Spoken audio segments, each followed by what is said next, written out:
This new SAT question reminds me a lot of what I used to call the accomplish the goal questions, which were in the writing portion of the current SAT.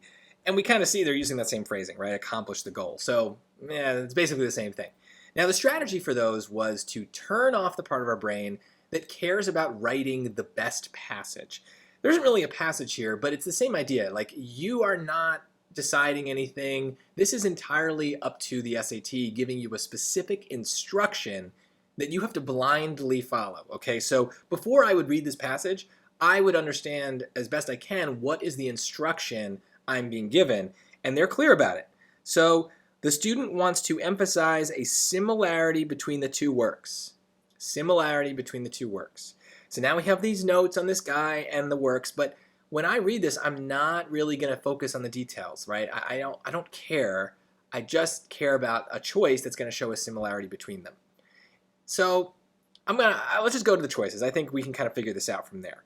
So choice A, erasure uses discarded objects such as audio cassette tapes and magnets. Homegrown, however, includes pushpins, plastic plates, and forks and wood. Okay, well, if you want to show things are similar, you're probably not going to use the word however. So right there, problem. So B, like many of Tubbs' sculptures, both erasure and homegrown include discarded objects. Erasure uses audio cassette tapes, and homegrown uses plastic forks.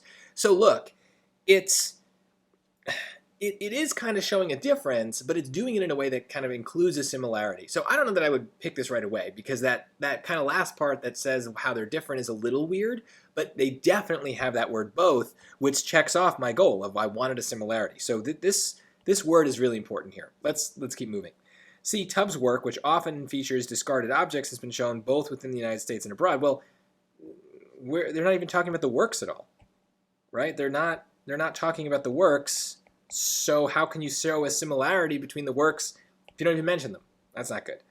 D, Tubbs completed erasure in 2008 and homegrown in 2009. Well, those are different years, so not much of a similarity. So it's definitely B. Look, it wasn't perfect. Maybe it wasn't the way that I would have showed a similarity, but it was the only one that even came close. The reason this was so obvious for us is that we understood the goal and the question.